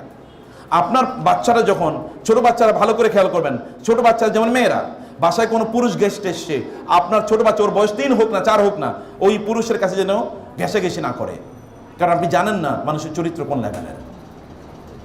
আপনি জানেন না, আপনার বাচ্চা আপনার কাছে থাকুক, যদি যায়ও তাহলে আপনার সাথে যাবে এবং আপনি নিয়ে আসুন, সাথে করে নিয়ে আসুন। ছোট ছোট বাচ্চাদের প্রতি কিন্তু মানুষের আকর্ষণ থাকে, ভালো করে খেয়াল করবেন। এবং এগুলোতে এই ভয়াবহ একটা ওয়ার্ল্ড তৈরি হয়েছে। আপনারা দেখেন খ্রিস্টানদের চার্চে গিয়ে দেখবেন, চার্চের ফাদারদের কাছে বাচ্চাদেরকে দিয়ে আসে মানুষ ভালো মানুষ বানানোর জন্য, এরপর দেখা যায় ভালো মানুষ তো হয় নাই, কি হয় এটা তো আপনারা বুঝতেই পারছেন। এটা খুবই ভয়ঙ্কর। বাচ্চাদের প্রতি এমনি আকর্ষণ থাকে, ছোট বাচ্চা দেখলে তো এমনি মনে হয় ওর একটু চুমু দেয়, আদর করি, একটু গালটা টিপে দেয়, কিন্তু কে দিচ্ছেন? সে মানুষ থেকে, তার চরিত্রটা কোন লেভেলের? আমাকে এরকম অনেক বোনদেরকে বলি, এমন অনেক বোনরা আমাদেরকে জানিয়েছেন যে স্যার আমি তো আমার বাপের বাসায় যাইতে পারতেছি না। তা বললাম কেন? বলে আমার বাপের স্যার চেহারাটা, তার চোখটা ভালো না। আল্লাহর কসম করে বলছি, এরকম কত শত কথা যে আমাদের জানা আছে। কারণ মানুষ তো আমাদেরকে মাসালা জানার জন্যই, আমরা হয়তো দিন জ্ঞান খুব বেশি রাখি না, কিন্তু মানুষ মনে করে লোকগুলো তো কিছু জানে, যাক কিছু বলি, জিজ্ঞেস করি। হ্যাঁ, আপনি দেখবেন যে এরকম অসংখ্য ঘটনা আছে, একজন বোন একবার কান্না করে বলে, স্যার আমার মেয়েটারে নিয়ে আমার বাপের বাসায় গিয়ে তো আমি অনেক বড় বিপদে পড়েছি, বাপ তো স্যার আমার সর্বনাশ করে দিছে। না, এর জন্য বলেছি যে আমি আপনারা সাবধানে থাকার কথা আমি বলছি। চোখ বন্ধ করে আল্লাহ তাআলা বলেন না আপনাদেরকে বিশ্বাস করতে, চোখ খুলে আপনাদেরকে বিশ্বাস করতে বলেছেন। সতর্ক থেকে ঈমানদাররা কোনোদিনই লা ইউলদাগুল মুমিন মিন জুহরিন ওয়াহিদিন মাররাতাইন, একজন মুমিন কোনোদিন একই সাপের গর্তে 2 বার কামড় খায় না। মানে কি? What does it mean? মুমিনরা হিকমাতু দাল্লাতুল মুমিন হাইসু ওয়াজাদাহা ফাহুয়া আহাক্কু বিহা। জ্ঞান প্রজ্ঞা এটা মুসলমানদের সম্পদ, যেখানে পায় সেখান থেকে মুসলমান এটা কুড়িয়ে নেয়। অথবা this are experiences will enrich you. এগুলো আপনাদেরকে এগুলো আপনাদেরকে এনরিচ করবে। এই জ্ঞানগুলো আপনাদের দরকার, এগুলো আপনাদের থাকা দরকার। এই জ্ঞানগুলো আপনারা কিভাবে আপনাদের নিজেদেরকে পরিচালনা করবেন? আমি বলছি ছোট বাচ্চাদের মধ্যে পার্সোনালিটি তৈরি করে দেন, ওদের জামা কাপড়ের মধ্যে পার্সোনালিটি থাকুক। আমি বলছি যেমন ছেলেদেরকে, ভাইদেরকে বলবো, আপনাদেরকে বলবো, একদিন কমপক্ষে জুমার দিন জুব্বা পরে পাঞ্জাবি পরে মধ্যে যেতে চান না, সেই দিনও শার্ট পরে কেন যেতে হবে? শার্ট কি আমাদের পূর্বপুরুষদের কোনোদিন পোশাক ছিল? এই অঞ্চলের তো জাতীয় পোশাক কোনোদিন শার্ট ছিল না। তাহলে শার্টকে যদি ভালোবাসেন তাহলে আপনি জুব্বাকে কেন ভালোবাসবেন না? এটা যদি আপনার ধর্মীয় পোশাক না হয় তাহলে ওটাও তো ধর্মীয় পোশাক না। সেই দিন অন্তত একটা ডিফারেন্ট পোশাকে যান। আলেমরা যে পোশাকে যায় এই পোশাকে যান, একটা জুব্বা কিনে নিয়ে আসুন, কবে পাঞ্জাবি কেনেন। এবং ভাইদের বোনদেরকে বলবো, আপনাদের মেয়েদেরকে ছোটবেলা থেকে তাদেরকে এমন ড্রেস পরান যেন তার শরীরের সুন্দর অর্গানগুলো যেন এক্সপোজ না হয়ে যায়। এবং আপনারা বাসায় এমন পোশাক পরবেন, একাকী যখন থাকবেন তখন আপনারা ভালো পোশাক পরবেন প্লিজ। একেবারে সেরা তেনার মতো করে যেগুলো, এগুলো বাসায় পরে থাকবেন না, তাই না? সুন্দর জামা কাপড় আমরা সব রেখে দিই বাইরে পড়ার জন্য, আর বাসায় যেইটা পরা যায় না এইটা বাসায় পড়ে তারপরে। ইয়েস ইউ নিড কমফোর্ট, কিন্তু এইটা কমফোর্ট, এটা তো কমফোর্ট না। এবং আপনি বলেন তো এই পোশাকে আপনার স্বামীর কাছে আসতে পারেন, কিন্তু আপনার ছেলে এই পোশাকে কি আপনাকে দেখা উচিত? এই পোশাকে দেখা উচিত না। আমি সব সময় সব জায়গায় এই কথা বোনদেরকে বিশেষ করে বলি। আর চোখ কিন্তু খুবই খারাপ জিনিস, চোখ কিন্তু সবার দিকে যায়, মায়ের দিকেও যায়, মেয়ের দিকেও যায়। ভাইয়েরা, চোখকে নিয়ন্ত্রণ করা, এই জন্য আল্লাহ তাআলা বলেছেন কুল্লিল মুমিনিনা। মহিলাদের চোখ এত খারাপ না, কারণ মহিলারা মানুষের চেহারা সৌন্দর্য দেখে পাগল হয় না। মহিলারা পাগল হয় কি দিয়ে? পার্সোনালিটি দেখে, পার্সোনালিটি, ব্যক্তিত্ব দেখে। এই লোকটার পার্সোনালিটি ভালো। মহিলারা চেহারা দেখে কোনোদিন পাগল হয় না, কারণ ওই যে আপনার ইউসুফ আলাইহিস সালামের কথা শুনেছেন না? ইউসুফ আলাইহিস সালামের ফিজিক্যাল বিউটি দেখে লোকেরা পাগল হয় নাই, মানে ওই মহিলা অথবা অন্যান্য নারীরা। তারা দেখেছেন ইন হাদা ইল্লা মালাকুন কারীম, লোকটা তো ফেরেশতা। ফেরেশতা মানে কি? ফেরেশতা মানে কি চেহারা সৌন্দর্য নাকি? ফেরেশতা মানে কি? ক্যারেক্টার, চরিত্র। এটা দেখি চরিত্র দিয়ে ফেরেশতার মতো চরিত্র সুন্দর। এত ফেরেশতার মতো সুন্দর কেউ বাংলা ভাষায় বলে না, পৃথিবীর কোনো ভাষায় বলে না ফেরেশতার মতো সুন্দর, ফেরেশতার মতো চরিত্র এটা বলা হয়। তার পার্সোনালিটির লেভেলটা কি ছিল? আর পুরুষরা তো একটু চেহারা সুন্দর দেখলে কি আসলে মুসলমান নাকি কাফের নাকি হিন্দু না বৌদ্ধ, এ কি আসলে কোনো দিকে তাকায়? এর কি তার মেয়ের বয়সী নাকি তার মায়ের বয়সী? কোনো দিকে তাকায় না। এ চেহারাটা ভালো দেখলে এরপরে কি তার দিকে তাকানো শুরু করে। এটা পুরুষদের সমস্যা। এই কারণে আল্লাহ তাআলা প্রথমেই পুরুষদেরকে বলেছেন কুল্লিল মুমিনিনা ইয়াগুদ্দু মিন আবসারিহিম, পুরুষরা যেন তাদের চেহারাটাকে, এই কারণে আমি বলবো তাদের চোখকে তারা নিয়ন্ত্রণ করে। আমি আপনাদেরকে বলবো বোনেরা, বাসায় জামা কাপড় যখন পরে থাকবেন এই ব্যাপারে এনভায়রনমেন্টটা, পারিবারিক এনভায়রনমেন্টটা আমি আর সর্বোচ্চ 8-10 মিনিটের মধ্যে আপনাদেরকে শেষ করে দিচ্ছি ইনশাআল্লাহ। পয়েন্টগুলো আপনাদের আমি বলছিলাম যে এই পার্সোনালিটি ওদের মধ্যে তৈরি করে দেয়া, এটি আপনাদের কাজ। এই পার্সোনালিটি আপনারা তৈরি করে দেবেন। ইসলাম ওদের কাছে যেন গুরুত্বপূর্ণ হয়, ইসলামিক এটিকেট যেন ওদের কাছে গুরুত্বপূর্ণ হয়, এবং ওদের কাছে যেন ইসলামের মৌলিক জিনিসগুলো যেন গুরুত্বপূর্ণ। ওদের অন্তরে শয়তানের বিরুদ্ধে যুদ্ধ করার ভালোবাসা তৈরি করে দেন। শয়তানের বিরুদ্ধে কি করতে হবে? যুদ্ধ করতে হবে। শয়তানের বিরুদ্ধে কিভাবে যুদ্ধ করতে হবে? মনে যা চায় তা না করা। আপনারা তো বিশেষ করে বোনদের একটা খুব প্রিয় গান আছে, আমি তাই আমি যাই গো, তাই না? আমি তাই আমি যাই গো। আমি তাই আমি যাই গো মানে কি? আমি যেমন আমি তেমনই, আমি এমনই। তোমার ভালো লাগলে লাগুক, আর নাইলে আমার বিদায় করে দাও। আমি এমনই না, আমি এমন না। You can change yourself. আপনি আপনার নিজকে পরিবর্তন করতে পারেন, পরিবর্তন করতে হবে। আমি এমনই। কিছু কিছু লোকের যেমন পুরুষদের কিছু কিছু অহংকার আছে, আমি সত্য বলতে কাউরে দ্বিধা করি না, আমার বাপ হইলো সত্য বলে দেয়। বাপ হইলো বাপকে কষ্ট দেয় কথা দিয়ে, এটা কি জায়েজ না? এটা তো হারাম। এবং যে এই জাতীয় কথাবার্তা হলো ভয়াবহ অহংকারী, শয়তানের মতোই অহংকারী। শয়তান মতো সত্যই বলছে, বলে নাই আপনি তারে আগুন মাটি থেকে তৈরি করেছেন, আমাকে আগুন থেকে তৈরি করেছেন। আমি সত্য মুখের উপর বলে দেই। কে বলছে আপনাকে সত্য মুখের উপর বলতে হয়? মানুষকে কষ্ট দেয় তো হারাম, মুমিনদেরকে কষ্ট দেয়া। অতএব এটা এভাবে বলা যায় না। এটা ইসলাম, ইসলাম বুঝতে হয়, এটা অনুভব করতে হয়। বুঝতে পেরেছেন? এটা এভাবে বলা যায় না, এইভাবে বলতে হয় না। বলার জন্য স্মার্টনেস আছে। কোরআন দেখেন কিভাবে বলেছে। কোরআনও যখন আলোচনা করেছে বিভিন্ন ইস্যু, কত স্মার্টলি আলোচনা করেছে দেখেন। রাসূল যখন বলেছে কিভাবে বলেছে দেখেন, সুবহানাল্লাহ। কোরআন পড়তে গেলে তো আমি অ্যামেজড হয়ে যাই যে প্রত্যেকটা শব্দ আল্লাহু আকবার, এটা আল্লাহ ছাড়া কারো পক্ষে বলা সম্ভব না। এবং এই কারণে এটা আল্লাহর পক্ষ থেকে, যালিকাল কিতাব লা রাইবা ফি, এর আল্লাহর পক্ষ থেকে যে এর মধ্যে কোনো সন্দেহ নেই। ওদের মধ্যে মূল্যবোধ তৈরি করে দেয়া, ওদের মধ্যে মূল্যবোধ তৈরি করে দিতে হবে। আপনার বাচ্চাদের মূল্যবোধ কি আসলে? যেমন আমি ছোটবেলায় অনেকে দেখেছি, আমরা বাপের কাছ থেকে এটা শিখেছি, আমরা মায়ের কাছ থেকে এটা শিখেছি, এটা অনেকের কাছ থেকে বলতে শুনতাম। আচ্ছা, আপনার সন্তান আপনার কাছ থেকে কি মূল্যবোধ শিখলো বলেন? আমার মাকে আমি জীবনে কোনোদিন মিথ্যা কথা বলতে দেখিনি। যেমন আমার মা আমাকে একটা কথা বলে, আমি মায়ের গল্প বলছি না এখন, আমার বাবার গল্প বলছি। বাবা মারা গেছে যখন তার বয়স 4 বছর, তো আমার বয়স যখন 4, আমার মা এখনো বলে তোমার বাবার একটা বৈশিষ্ট্য ছিল, মানুষের কোনোদিন কোনো জিনিস ধরতো না। একবার কি হলো যে আমার দাদু কোনো কাঁচামরিচ বাবা পছন্দ করতেন, আমিও পছন্দ করি, তো কাঁচামরিচ মানে কোন একটা এনে দিয়েছে, তো বাবা জিজ্ঞেস করলেন যে কাঁচামরিচ আসছে কোথেকে, বলে অমুকের ক্ষেত থেকে কিনেছি। মা, ওর কাছ থেকে বলে নিয়ে এসেছিলা? না, তা তো বলি নাই, আমাদের নিজেদেরই তো লোক নন। তাহলে ঠিক আছে, এই খাবারই বাদ দিয়ে দেন, না এটা খাওয়া যাবে না। মানে একটা মূল্যবোধ কমপক্ষে আপনার মধ্যে তৈরি হোক, যেটা আপনার সন্তানের মধ্যে আপনি ট্রান্সমিট করবেন। কিছু একটা আপনার মধ্যে থাকুক, একটা শক্তির জায়গা, একটা সততার জায়গা থাকুক। যেমন কোনোদিন মিথ্যা কথা বলেন না আপনি, এরকম একটা জায়গা। কোনোদিন আপনি নামাজ দেরি করে পড়েন নাই, কোনোদিন আপনি কোরআন তেলাওয়াত বাদ দেন নাই, আপনি কোরআন তেলাওয়াত করেন, কোনোদিন আপনি তাহাজ্জুদ বাদ দেন নাই। এমন কিছু জায়গা আপনাদের তৈরি করা দরকার। এবং একে আমাদের এই বোনদের বাচ্চারা, হ্যাঁ না সিস্টারদের বাচ্চারা তো হওয়ার কথা না, ঠিক আছে, আমাদের লোকজন একটু দেখো তো,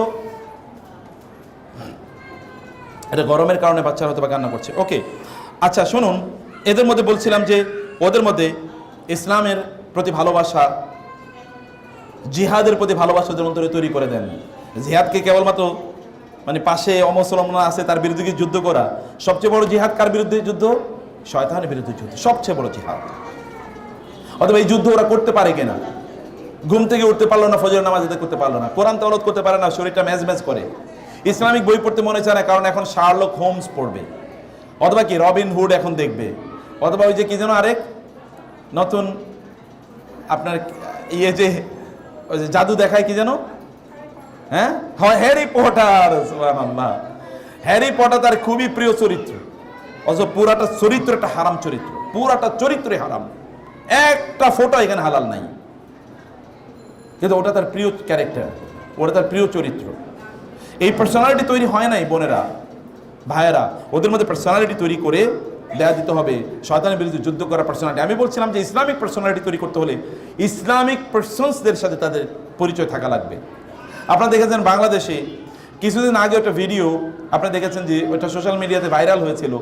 এক ছেলে জিজ্ঞেস করেছে পহেলা বৈশাখের দিন যে আজকে কি দিবস, বলে আজকে হচ্ছে আমাদের জাতির পিতার জন্ম দিবস। আরেক ছেলে, ও কিন্তু নটরডেম থেকে পড়াশোনা করে ইউনিভার্সিটিতে খুব ভালো সাবজেক্টে পড়তেছে, এবং ওরে যখন জিজ্ঞেস করলো যে পহেলা বৈশাখ নিয়ে, তাকে জিজ্ঞেস করা হয়েছে কোনো একটা টিভি চ্যানেলে যে আজকে কি, বলছে এই দিন আমরা ভাষার জন্য যুদ্ধ করেছিলাম, এই দিন আমরা জাতীয়তার জন্য যুদ্ধ করেছিলাম, পহেলা বৈশাখে।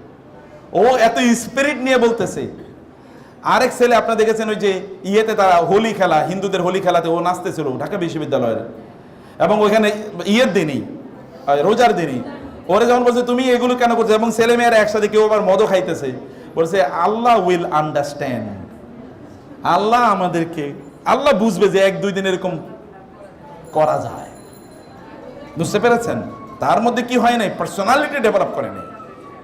পার্সোনালিটি ডেভেলপ করার জন্য ইসলামিক যে সকল মুসলিম যে সকল ব্যক্তিবর্গ আছেন, রাসূলকে চেনা, সাহাবীদেরকে চেনা, সাহাবায়ে কেরাম এবং ইসলামিক ইলাস্ট্রিয়াস মুসলিম স্কলারদেরকে চেনা। আপনাদের বাসায় আমি জানি না আপনাদের বাচ্চারা কাকে চেনবে। একবার ইউনিভার্সিটির ছাত্রদেরকে জিজ্ঞেস করা হলো যে, আমি ইন্টারভিউতে দেখেছি উমর রাদিয়াল্লাহু তাআলা কে ছিলেন, তিনি বলে যে উনি একজন নবী ছিলেন।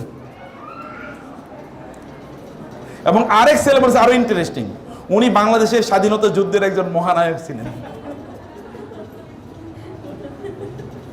ওমর কে ছিলেন? তো তাহলে এই প্রবলেমটা কোথায়? ওরা ইসলামিক পার্সনদেরকে তারা চেনে না, চেনার তাদের সুযোগ হয়নি। চেনার তাদের সুযোগ হয় নাই। এই সুযোগটা তৈরি করে দেয় নাই আমরা। আমি আপনাদেরকে বলবো বোনেরা, বাজারে যাবেন, সুন্দর সুন্দর বই আছে, বিলিভ মি। আমাদের আজকে 2টা বই আছে এখানে। একটা হচ্ছে মায়েরা আসলে সোনালী যুগের এই যে বড় বড় মানে ইসলামিক স্কলার যাদের কথা বললাম, তাদের মায়েরা কিভাবে তাদের সন্তানদেরকে লালন পালন করেছেন তার উপর একটা বই। আর একটা হলো গোটা জীবন জুড়ে নাসিহা দরকার আমাদের, কোন পদ্ধতিতে আমাদের জীবনটা পরিচালনা করব। দুটো বই আপনারা নিয়ে যাবেন, এটা মাস্ট রিড। বাসায় বসে পড়বেন, বাচ্চাদেরকে নিয়ে পড়বেন, পড়াবেন, এবং অন্যদেরকে আপনার গিফট করবেন, আত্মীয় স্বজনদেরকে, বোনদেরকে গিফট করবেন, বান্ধবীদেরকে গিফট করবেন। অন্য কিছু তো গিফট করছেন, হাদিয়া, বই, মানে অন্য কিছু যেটা আপনারা ঈদের সময় দিতেন, আমাকে বই, 1-2টা বই তাদেরকে দেন, কালচার তৈরি হোক। আমি আমার জীবনে দেখেছি বাংলাদেশের একজন বড় ইসলামী ব্যাংকের প্রতিষ্ঠাতা সহ ইসলামিক ইউনিভার্সিটিগুলোর প্রতিষ্ঠাতার মধ্যে একজন, এত বড় স্কলার বাংলাদেশে খুব কম এসছে। ওনার একটা বৈশিষ্ট্য ছিল প্রচুর পরিমাণ, উনি বলতে চাচা, উনি চাচা বলতেন সবাইকে, বলে যে চাচা, আমাকে বলতে চাচা, চাচা আমি প্রতি মাসে 30-40 হাজার টাকার বই গিফট করি। আমি বললাম সুবহানাল্লাহ, সাদকায়ে জারিয়ার কি বিশাল বড় কাজ, কি বিশাল বড় সাদকায়ে জারিয়ার কাজ। বান্ধবীদেরকে বই গিফট করেন, তাদেরকে বলেন কিভাবে তারা ভালো মানুষ হবে, আর তারা ভালো মানুষ কিভাবে বানাবে, এটা তাদের মধ্যে তৈরি করা, ওদের মধ্যে সেলফ এস্টিম তৈরি করা। বাচ্চাদের মধ্যে সেলফ এস্টিম, আত্মমর্যাদা তাদের মধ্যে তৈরি করবে। এরপরের পয়েন্ট, আত্মমর্যাদা তাদের মধ্যে তৈরি করবেন। কিভাবে আত্মমর্যাদা? ওর সাথে কথা বলছেন কিভাবে, ওর মধ্যে কিন্তু মর্যাদা তৈরি, আত্মমর্যাদা। বাচ্চাদের কিন্তু পার্সোনালিটি আছে, জানেন, ওদের ব্যক্তিত্ব আছে। আপনি ওকে বকা দিয়ে দেখেন, ওর মধ্যে সেটা লাল হয়ে যাবে। তার মধ্যে ওর মধ্যে একটা ব্যক্তিত্ব আছে, জন্মগতভাবে ব্যক্তিত্ব। তো এটা জন্মগত ব্যক্তিত্ব। ছোট বাচ্চাকে দেখুন, আপনি একটু আঘাত করে দেখেন, ও কিন্তু একটু রিয়েক্ট করার চেষ্টা করুন, আরো জোরে কাঁদবে। তার মানে হচ্ছে কি, ওর ব্যক্তিত্বে আঘাত লেগেছে। ওর ব্যক্তিত্ব তৈরি করার কাজ আপনাদের। ওর সাথে শব্দ করবেন, কোন স্কেলে কথা বলবেন, স্কেলটা নির্ধারণ করুন। রাসূলুল্লাহ সাল্লাল্লাহু আলাইহি ওয়াসাল্লাম বললেন, তোমাদের সন্তানদেরকে তোমরা নামাজের আদেশ করো যখন তাদের বয়স কত? 7। আর নামাজের জন্য শাসন করো যখন তাদের বয়স কত? 10। তাহলে কত বছর আদেশ করতে বলেছেন? 7 বছর থেকে 10 বছর। 3 বছর কেবল বলতে যে নামাজ পড়ো, নামাজ পড়ো, নামাজ পড়ো। এবং আপনি তো প্রথমবার পড়ার পরে এরপরে খন্তি নিয়ে আসেন হচ্ছে ইয়ে থেকে, তাই না, রান্নাঘর থেকে। এখনো তুই উঠলি না, তোর বাপটাই আসলে এরকম। এরপরে আলোচনা চলে গেছে বাপের কাছে। মানে দিস আর প্র্যাকটিক্যাল ইস্যুস। আমরা এগুলো কেন জানি? এগুলো জানি হচ্ছে মানুষরা এসে এগুলো বলে। প্রতিদিনই ফ্যামিলি ইস্যু নিয়ে আমাদেরকে কাউন্সেলিং করা লাগে, প্রতিদিনই বলতে গেলে, হয় ফোনে অথবা কি অফিসে। কখনো কখনো এমন হয় অথবা গিয়ে দেখছি যে উনি এসে বসে আছে, এমনি এসে বসে আছে, পামও তো কোনো না কোনো এক সময়। একবার এরকম হলো যে 7-8 ঘন্টা একজন সিস্টার তিনি বসে থাকলেন, তিনি একটু কথা বলে যাবেন, তার ফ্যামিলি ক্রাইসিস, তবে এসছেন নোয়াখালী থেকে। তো যাই হোক, আমি বলছিলাম যে আপনাদের ইস্যুটা হঠাৎ করেই, মানে বাচ্চাদেরকে প্রতিপালন, ওদের মধ্যে একটা পার্সোনালিটি তৈরি করা দরকার। বাচ্চাদের মাঝে সামনে কখনো, ব্রাদারদেরকে বলছি, কখনো বাচ্চাদের সাথে আলোচনায় স্ত্রীর সাথে কথাবার্তা শুরু করলেন, এরপরে শাশুড়ির কাছে চলে গেলেন, শ্বশুর। আলোচনা হলো স্ত্রী কিনে, মানে কোন একটা ঝামেলা, ঝগড়া বিবাদ হয় না কোন ফ্যামিলিতে? পৃথিবীতে একটা ফ্যামিলি কেউ দেখাতে পারবে না যেখানে কোনো বিতর্ক হয় না। বিতর্ক কম এবং বেশি হয়। রাসূল সাল্লাল্লাহু আলাইহি ওয়াসাল্লাম একবার তার স্ত্রীদেরকে রেখে 1 মাস গিয়ে মসজিদে ছিলেন না? ছিলেন কিনা? মসজিদ থেকে 1 মাসে 29 দিন, 29তম দিনে মসজিদ থেকে আসলেন, এবং নিয়েও আসলেন কি আবু ওমর রাদিয়াল্লাহু তাআলা আনহু, তিনি খুবই করে তিনি সমাধান করলেন এবং নিয়ে আসলেন। আসার পরে তার স্ত্রী আয়েশা রাদিয়াল্লাহু তাআলা বলেন, আপনি বলছেন 1 মাস থাকবেন না, এখন তো 29 দিন। অবস্থাটা কি? আমাদের ভাইয়েরা হলে তো লাঠি নিয়ে এবার নামতো, বলে কি আমি আইসি এখনো 29তম দিনেও আমার খোসা মেয়েরা কথা বলে। আর রাসূল সাল্লাল্লাহু আলাইহি ওয়াসাল্লাম কি বললেন? উনি হেসে দিলেন, মানে আয়েশা আপনি জানেন না, মাস কিন্তু 29 দিনে হয়। আর ওই মাস কয় দিনে হয়? 29 এবং 30। আপনি কি জানেন না আর ওই মাস কিন্তু 29 দিনে হয়? ও আমি 29 দিন, আমি তো 1 মাসে দেখে আসছি। ফ্যামিলি ক্রাইসিস সবার ঘরে আছে, কিন্তু মূলত প্রজ্ঞা হলো হাউ টু হ্যান্ডেল, কে কিভাবে হ্যান্ডেল করছে, এটা হচ্ছে এখানকার ইস্যু। বাচ্চাদের, আপনাদের আচরণ কিন্তু বাচ্চার মধ্যে পার্সোনালিটি তৈরি করে। আপনারা কিভাবে কথা বলছেন, একজন আরেকজনের দিকে কিভাবে তাকাচ্ছেন,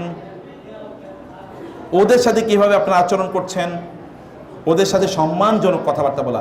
আমার এক কলিগ আছে, ইউনিভার্সিটির কলিগ, সে তার 2 ছেলে মেয়ে, এবং ইন্টারেস্টিংলি ওনার একটা বাসা, আমি আমার একটা প্রতিষ্ঠানে ভাড়াও আছে, ওনার একটা ফ্ল্যাট আছে ওইখানে, আমাদের খুবই মানে কাছাকাছি। একসময় আমার ডিপার্টমেন্টে তিনি টিচার ছিলেন, তো ওই ডিপার্টমেন্টে আমি হেড ছিলাম। উনি ওনার ছেলে মেয়েদেরকে আপনি করে বলেন, বুঝতে পেরেছেন? ছেলে এবং মেয়ে দুজনকে আপনি আপনি আপনি। তো আমার কাছে ভালো লেগেছে এই জন্যে, কারণ আমি দেখেছি যে আমার নানাকে এবং আমার জ্যাঠাকে, তার স্ত্রীকে, তারা স্বামী স্ত্রী পরস্পর আপনি করে কথা বলেন, তুমি করে কথা বলে না, আপনি করে কথা বলেন। আর আমাদের প্রথম হলো তুমি, 2 নম্বরে কি, এরপরে তো তুমি তো আমাদেরকে লাস্টিং করে না। মানে আপনি তুমির প্রতি কমপক্ষে স্টিক থাকেন, এতটুকু পর্যন্ত স্টিক নাই, আর আপনি কবে হবে বলেন? এটা বাচ্চাদের মধ্যে কিন্তু পার্সোনালিটি এদের মধ্যে তৈরি করে। এবং লাস্ট পয়েন্ট আমি বলছি প্রিয় বোনেরা এবং ভাইয়েরা, তা হলো আপনাদের পরিবেশ। আপনি কি করছেন? পরিবেশ খুবই গুরুত্বপূর্ণ। এই পরিবেশ কোথায়? আপনার বাসার পরিবেশ, আপনার শিক্ষা প্রতিষ্ঠানের পরিবেশ, এবং কি আপনার ওদের যে বন্ধু বান্ধব তাদের পরিবেশ। 3টা পরিবেশ। আপনার বাসার পরিবেশটা কেমন? এটা কি ইসলামিক পরিবেশ? বাসায় ঢুকলে কি বোঝা এটা মুসলমানদের বাসা নাকি হিন্দুদের বাসা না খ্রিস্টানদের বাসা? কিভাবে বুঝবেন? আপনার বাসায় ঢোকার পরে আজকে গিয়ে দেখেন তো, বাসায় ঢোকার পরে কি কারণে মনে হবে এটা মুসলমানের বাসা? অথবা কোনো একটা অমুসলমানের বাসায় ঢুকলে আর আপনার বাসায় ঢুকলে পার্থক্যটা কোথায় আছে? আপনি দেখবেন একজন মুসলমানের বাসায় যেমনই ভাবে এখানে গান বাদ্য চলবে না, এখানে সিনেমা নাটক চলবে না, আপনার বাসায় কি এরকম আছে? বরং টেলিভিশনগুলো কিভাবে ধ্বংস করে দিচ্ছে আপনি জানেন না। টেলিভিশন দুটো কেবল ইম্প্যাক্টের কথা বলি, এর মধ্যে একটা ইম্প্যাক্ট হলো টেলিভিশন এর মাধ্যমে আমাদের সন্তানদের আইডেন্টিটি তারা লস করেন। কিভাবে আইডেন্টিটি লস করেন? আপনারা দেখেন কোনো এক সময় এই যে বাচ্চারা, আমাদের বাচ্চারা, ওরা দেখবেন 3টা ভাষা খুব ভালো করে জানে। একটা কি বলেন না আপনারা? 1 নম্বর হলো হিন্দি, 2 নম্বর কি ইংরেজি, 3 নম্বর হলো বাংলা। বাংলা মোটামুটি বলে আর কি, কিন্তু এর চেয়ে বেশি ভালো জানে। তাহলে এই ভাষা কোত্থেকে শিখলো? টেলিভিশন দেখে শিখেছে। আপনি তো হিন্দিতে কথা বলেন নাই, আমি তো বলি না, তাহলে ওরা কোত্থেকে শিখলো? তার মানে কালচার কিন্তু এর মাধ্যমে কি হচ্ছে, ইনফিলট্রেট করছে আপনার বাসায়, ওই কালচার, ওদের কালচার। কারণ যেই যদি কার্টুন হয়, কার্টুন যারা নির্মাণ করেছে তারা তো তাদের কালচারাল ভিউ পয়েন্ট থেকে কার্টুন নির্মাণ করেছে। এখন আমাদেরকে অনেকে প্রশ্ন করে কার্টুন দেখা যায় আছে কিনা। আমার জীবনে কোনোদিন বলি নাই কার্টুন দেখা যায় হবে, যায় আছে, আমি কোনোদিন বলি নাই। কারণ আমি কার্টুনের ইতিবৃত্ত জানি। বলে কেউ যদি ইসলামিক কার্টুন হয় তাহলে দেখেন, তো তারপরেও আমি সেই জায়গায় রিজার্ভ থাকতে চাই যে ইসলামিক কার্টুন দেখেই তো অন ইসলামে যাবে, এখান থেকে দেখেই তো তারপর দিকে যাবে। এটা দেখার দরকার কি? কার্টুন দেখার দরকার কি? তার কি ইসলামিক বই নাই? টেলিভিশন এটা একটা গুরুত্বপূর্ণ। আমি টেলিভিশন প্রচুর প্রোগ্রাম করি, কিন্তু আপনি আমার বাসায় গিয়ে টেলিভিশনের টিও খুঁজে পাবেন না, কোথাও টেলিভিশন নেই। এটা হয়তো গত 20 বছর কোথাও টেলিভিশন নেই, কমপক্ষে 15 বছর। এর আগে অনেক আগে ছিল, একেবারে যখন ইউনিভার্সিটিতে প্রথম 1-2 বছর, মানে ছাত্র থেকে যখন মাত্র শিক্ষক হলাম তখন 1-2 বছরের মতো ছিল, এরপর আমরা এটা ক্লোজ করে দিয়েছি। 2 নম্বর বিষয় হলো টেলিভিশনে যেটা হয় তা হলো যে মানুষ ম্যাটেরিয়ালিস্টিক হয়ে যায়, বস্তুবাদ। কারণ টেলিভিশনের প্রোগ্রামের সাথে কি থাকবে? বিজ্ঞাপন থাকবে। আচ্ছা, আপনার বাচ্চা আইফোনের নাম কোত্থেকে শুনছে? আপনার কি আইফোনের নির্মাতা নাকি? তাহলে ও আইফোনের নাম কোত্থেকে শুনলো? এবং অন্যান্য পণ্যের নামও কোত্থেকে শুনেছে? কে তাদেরকে জানালো? এই যে এই সকল চ্যানেলগুলোই তো তাকে দেখিয়েছে, এটা কেন, ওইটা কেন, ওইটা কিনলে এরকম, একটা কিনলে 3টা ফ্রি। এগুলোই তো তারা শিখেছে। ফলে তার মধ্যে ম্যাটেরিয়ালিজম, বস্তুবাদ তার মধ্যে ডেভেলপ করেছে। ভাষাটাকে ইসলামিক একটা ভাষায় পরিণত করেন। ইসলামিক ভাষায় পরিণত করতে হলে কি হবে? এখানে কোরআন তেলাওয়াত করতে হবে, এখানে ইসলামিক হালাকা হতে হবে, এখানে ভালো আলেমদেরকে ডেকে নেন, 2-1 দিন তাদেরকে খাওয়ান। সবসময় তো বান্ধবীদেরকে খাওয়াইলেন, এবার 2-1 জন আলেমকে ডেকে নেন, আলেমদেরকে একটু খাওয়ান, অথবা তাদের মাধ্যমে একটু নাসিহা নেন, ভালো মানুষদেরকে বাসায় ডাকেন, এই কাজগুলো করুক, এই কাজগুলো হোক, ওরা ভালো মানুষদের সাথে পরিচিত হোক। এটা একটা মানে পরিবেশটাকে, ওইখানে লাইব্রেরি থাকুক। আমি জানি না কয়জনের বাসায়, কেউ হাত তুলে বলবেন আমাকে বাসায় কয়জনের লাইব্রেরি আছে? বই আছে, লাইব্রেরি নাই। শোকেজ আছে কার কার বাসায়? এমন কি আর হাত তোলার প্রয়োজন আছে? এটা তো বিল্ট ইন, এটা তো থাকবেই, তাই না? এবং কারো কারো বাসায় তো ফ্রিজ 3-4টা, কারণ সামনে কোরবানি আসতেছে, আরো 1-2টা কিনে রাখতেছে, তাই না? কিন্তু দেখবেন ইসলামিক বই নাই, বা আপনার একটা লাইব্রেরি কেন থাকলো না বাসায়? একটা বুক সেলফ তো এভরিওয়্যার ইট ইজ অ্যাভেলেবল, একটা বুক সেলফ কিনে নিয়ে আসেন, এখানে বই থাকো। আমার বাসায় প্রত্যেকটা বাচ্চার মাথার উপরের বুক সেলফ আছে, প্রত্যেকটা বাচ্চা, এটা মাস্ট। এটা করতেই হবে। তার ওইখানে বিভিন্ন তার একাডেমিক বই এবং তার ইসলামিক বই, এটা তার লাইব্রেরি, পার্সোনাল লাইব্রেরি, এটা তার পার্সোনাল লাইব্রেরি, এটা তার পার্সোনাল লাইব্রেরি। কতটুকু পড়ে that is a different issue, কিন্তু এটা তার আছে। কমপক্ষে বইগুলো চিনলো, আমরা ইসলামকে ভালোবাসি, এটা একটা টোকেন। বাসায় সালাত মানে নামাজ, নফল নামাজগুলো বাসায় আদায় করা, এগুলো একটা ইসলামিক আইডেন্টিটি। এবং এরপরে যে পরিবেশ, যে স্কুল আপনি পড়াবেন, আপনার একটা রাইট স্কুল আপনি চুজ করেছেন, আলহামদুলিল্লাহ। তো তারপরেও স্কুলই ওদেরকে জান্নাতুল ফেরদাউসে নিয়ে যাবে না, স্কুলে ওদেরকে বড় ইসলামিক স্কলার বানাবে না। তাহলে তো সবাই স্কলার হতো। রাসূলের পিছনেও তো কি মুনাফিকদের মধ্যে সবচেয়ে বড় মুনাফিক রাসূলের পিছনে ছিল না? রাসূল ইসলামের পেছনে তো ছিল মুনাফিক আব্দুল্লাহ ইবনে উবাই ইবনে সালুল। অতএব আপনি কেবলমাত্র এখানে ভালো জায়গা আনলেই সব ভালো হয়ে যাবে এরকম মনে করার কারণ নাই। আপনাদেরকে সতর্ক থাকতে হবে এগুলো নিয়ে। এবং ওদের বন্ধু বান্ধবকে, লাস্ট পয়েন্ট এটা, ওরা কার সাথে বন্ধুত্ব করেছে, ওদের বন্ধু কারা, ওরা বন্ধু কাদেরকে নির্বাচন করেছে, ওর বান্ধবীকে, ওর বন্ধুকে, কার সাথে সময় কাটায়। 8 থেকে 12 বছর বয়সের বাচ্চারা, 8 থেকে 12 বছরের বয়সের বাচ্চারা, তারা কমপক্ষে 40% সময় কাটায় তাদের বন্ধু বান্ধবের সাথে। কত পার্সেন্ট? 40%। এরপরে তো বাকিটা 12 বছরের পর থেকে পার্সেন্টেজ আরও বাড়তে থাকে। আপনারা দেখবেন আপনাদের বাচ্চারা ছোটবেলা যখন ছিল তখন আপনার কাছে এসে ঘেঁষাঘেঁষি করতো, মায়েদেরকে বলছি, বাবাদেরকে বলছি, ছোটবেলা যখন তখন ঘেঁষাঘেঁষি করতো। ওর বয়স এখন 12-13, এখন আর আপনার কাছে আসে না। আপনার কাছে আসলে ওর জন্য বিরক্ত, মা তুমি আসলে খুবই ইরিটেটিং, তুমি আসলে খুবই ডিস্টার্বিং, এই শব্দগুলো। মা তো ওর ভালোবাসা বাড়ার কথা ছিল। আপনি যেই জিনিসের সাথে বেশি থাকেন ওর সাথে কি আপনার সম্পর্ক বাড়ে, প্রতি মায়া বাড়ে। তাহলে ওর মায়া তো কমলো। কি কারণে মায়া কমেছে? ওই যে পিয়ার প্রেশার, পিয়ার্স এনভায়রনমেন্ট, বন্ধু কারা, বান্ধবী কারা, এটা দেখা দরকার। ভালো বন্ধু বান্ধবী নির্বাচন। আমাদেরকে গতকাল একজন বলল যে আমার মেয়ে, আমার তো ভালো মেয়ের কথাই তিনি বলেছেন, আরেকজন গার্ডিয়ান, যে তিনি আমার তো ওর বান্ধবীর মাধ্যমে তো খারাপ হয়ে যাচ্ছে, স্যার করণীয় কি, বা ও খারাপ হয়ে যাচ্ছে। আমি বললাম তার বান্ধবীরা কেমন? বলো বান্ধবীরা খুবই খারাপ স্যার, ওরা নামাজ টামাজ পড়ে না। তারপরে তাড়াতাড়ি ওইখান থেকে উইথড্র করেন। তাহলে করতে হবে কি, আপনি ওর ক্লাসে কারা ভালো মেয়ে আছে এদেরকে আপনি খুঁজে বের করুন, ওদেরকে বাসায় ডাকিয়ে নিয়ে আসুন এবং বলে দেন এখন থেকে তোমরা বান্ধবী, এখন থেকে তোমরা বান্ধবী। ও তার বন্ধুদেরকে, বান্ধবীদেরকে দাওয়াত দিচ্ছে, আর আপনি অনেক আপ্লুত, আমার মেয়ের বান্ধবীরা আইছে, এবার আপনি খাবার ফুড অর্ডার দাও রে, ওই যে কেউ পাঠাও রে বলো, আবার ওই যে ফুড পান্ডারে বলো, অমকেরে বলো, কাচ্চি বাইরে বলো, আপনি ডাইনি, ডিজনি ডাইন অথবা সুলতান ডাইন, এগুলো আপনি অস্থির হয়ে গেছেন খাওয়ানোর জন্য। কিন্তু কাকে নিয়ে এসছে? ওর মধ্যে ইসলাম আছে, ভালোবাসা আছে এর মধ্যে, এটা আপনাকে নিশ্চিত করতে হবে। এবং ওর বন্ধু বান্ধব নির্বাচন করে দেওয়ার দায়িত্ব আপনাদের। জাযাকুমুল্লাহ খায়ের, আপনাদেরকে অনেক অনেক ধন্যবাদ। আমি লম্বা সময় নিয়েছি, অনেক লম্বা আলোচনা করেছি, কিন্তু আলোচনাগুলো আপনাদের জীবনকে পরিবর্তন করে দিতে পারে। আমাদের জীবন, আমি নিজকেও একই কথা বলছি, আমাদের নিজের জীবনকে পরিবর্তন করে দিতে পারে যদি আমরা এটা শুনতে পারি। আপনাদের পক্ষ থেকে আমি আমাদের ভাইস প্রিন্সিপাল স্যারকে বলবো যে স্যার এখানে তাড়াতাড়ি এসি লাগান ইনশাআল্লাহ।